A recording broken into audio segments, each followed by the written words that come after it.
Saturday finally arrived. I made some suggestions for plans, but Julia said she preferred spontaneity. We spent the entire day together just wandering around the city, and we both agreed that we'd never had so much fun doing nothing. Only one thing marred an otherwise perfect day. I had a dog, a golden retriever named Casey, and I told Julia that I needed to stop at my apartment to let him out. Now, ordinarily, after I walked up the 3 flights of stairs and unlocked my apartment door, I would grab the leash and Casey would race past me down to the ground floor.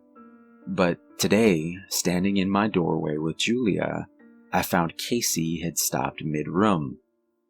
He sat frozen, staring at us. I grabbed his leash and called for him, but he backed up into the kitchen and refused to budge. Julia turned her head towards me. "Maybe he doesn't like strangers. I'll just wait outside, no problem."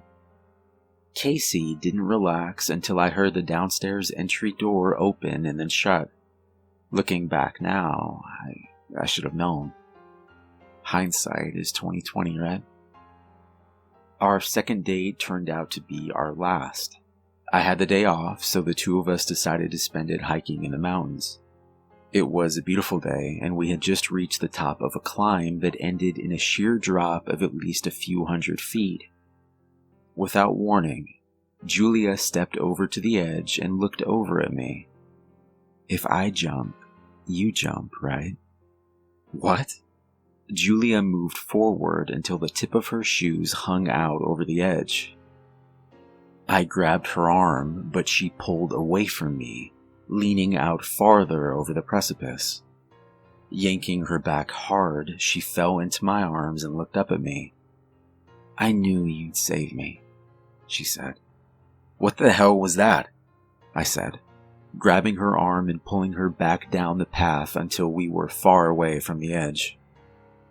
We barely spoke on the hike back down, and we drove back to her apartment in silence. Before going in, she looked at me seriously. "You know we're meant to be together, right?"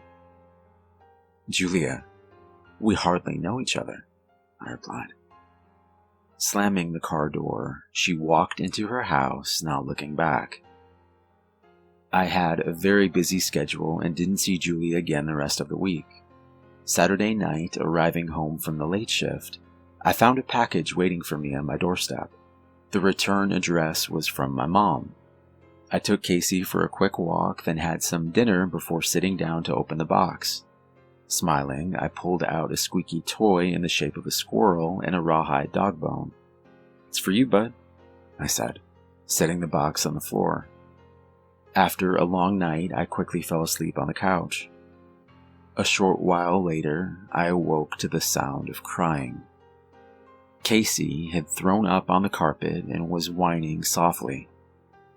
I spent several minutes trying to calm him down, but his cries grew louder and more urgent. I carried him to the car and drove to the animal hospital.